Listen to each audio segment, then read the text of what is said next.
Welcome to Does It Matter by Brainy Ballers, where we dissect the game with cutting-edge analytics to give you the upper hand. We analyze everything from hand sizes to average depth of targets to uncover hidden trends that no one else sees. Say goodbye to guesswork and hello to data-driven domination. Because here at Brainy Ballers, we don't just watch the game, we understand it. So get ready, it's podcast time. Okay, welcome back. For today's deep dive, we're really going to unpack something kind of specific, a metric that I think most people, certainly fantasy players, tend to just gloss over for tight ends. Right. We're talking about their single best PFF Run Block Grade from college. And it sounds, well, almost backward, doesn't it? We're looking at run blocking. Yeah, run blocking effectiveness on a 0 to 100 scale from PFF.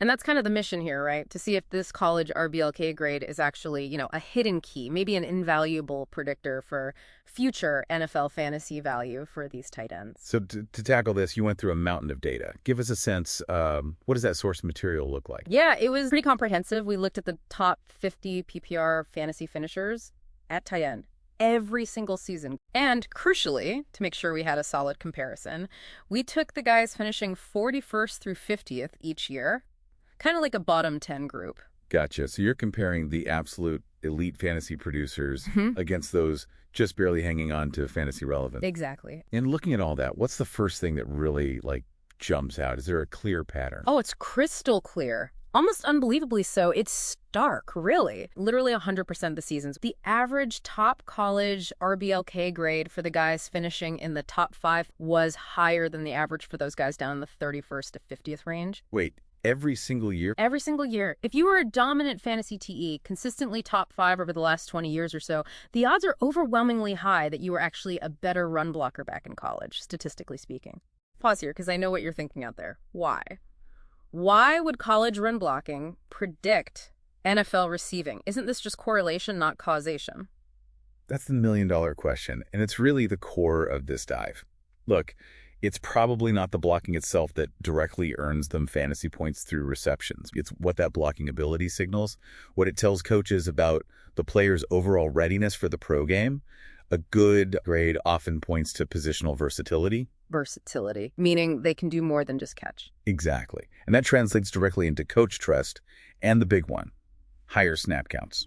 Way higher snap count. Okay, so if you can block well enough, you stay on the field. You're not just a receiving specialist who comes off on running downs. You become a 3-down player. Precisely. Blocking is kind of the table stakes, the floor for the position in the NFL. If you can handle that full workload, maybe you're playing 60, 70, even 80% of the snaps instead of, say, 30%. And more snaps just equals more opportunity, more chances for targets, and eventually more fantasy points. That's it. The RBLK grade is like a signal flare for the capacity to handle the full professional job description of a tight end. More field time equals more chances. So we understand the why now. Let's get specific. You mentioned a trend, but is there a specific grade threshold that you found really matters for prospect evaluation? Yes. We drilled down into that, comparing the rates of finishing in the top 10 versus that bottom 10 group, and we found a pretty clear benchmark. Let's hear it. The threshold where you see a consistent link to top-level success seems to be an RBLK grade of... Do you want to start dominating your drafts? At brainyballers.com, we've researched every metric under the sun for you to find which ones are best linked to fantasy points. You can access hundreds of metrics to sharpen your scouting abilities so you know which metrics matter and which are just noise. Stop guessing on which thresholds to look for within each metric. Big numbers can be misleading or irrelevant. Our Ultimate Athlete Blueprints reveal essential scouting metrics, their importance, and benchmarks within each metric that help predict a player's probability of being a success or bust. Elevate your scouting ability with Brainy Ballers' Ultimate Athlete Blueprints today. Click the link in the description. Now back to the show. 69.6 and above. 69.6, that's very specific. It is. That specific range, 69.6 or higher in their single best college season, that's where the elite production tends to cluster. What does hitting that 69.6 mark actually predict in concrete terms? Well, players who cleared that bar, that 69.6, they showed a 17.7% higher rate of finishing in the top 10 fantasy TEs compared to finishing down in that bottom 10 group. 17.7% higher chance of being top 10 versus bottom 10? That's a pretty significant edge in prediction. It's a meaningful swing, yeah. It suggests Hitting that mark is a pretty reliable indicator of having the goods to perform consistently at the pro level. Okay, final piece then. We see the trend, we have the number, we understand the mechanism, but how strong is the actual statistical link? Did you validate this mathematically? We did. We ran the Pearson correlation coefficient to measure the strength of this linear relationship. And the result? The Pearson value came out to 0.128.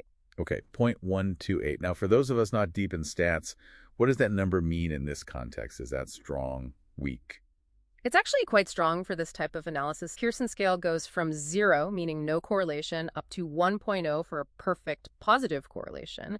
When you're studying something as complex as elite athletic performance with so many variables, any positive value over 0.1 is generally considered statistically significant. It tells you there's a real robust relationship there, not just random chance. And just for some context, right, something everyone agrees matters a lot, like a running back's draft capital. Yeah, how high they were picked in the draft. Right.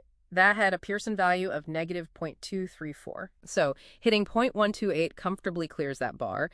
It confirms that, yeah, college RBLK is genuinely correlated with future fantasy production for tight ends. Okay, so let's wrap this up. The takeaway here for you, the listener, seems pretty clear. You've now got this powerful, maybe non-obvious data point. The evidence really stacks up.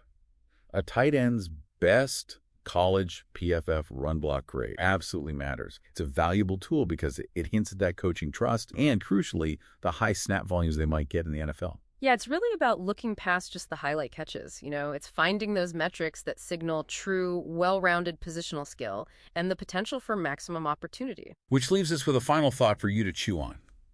If a college metric like run blocking, which seems secondary for receiving position, holds this kind of statistically strong positive link to future fantasy points, what else might be out there? What other very specific, maybe non-obvious college metrics could be hidden indicators of pro success for other positions? Something to think about.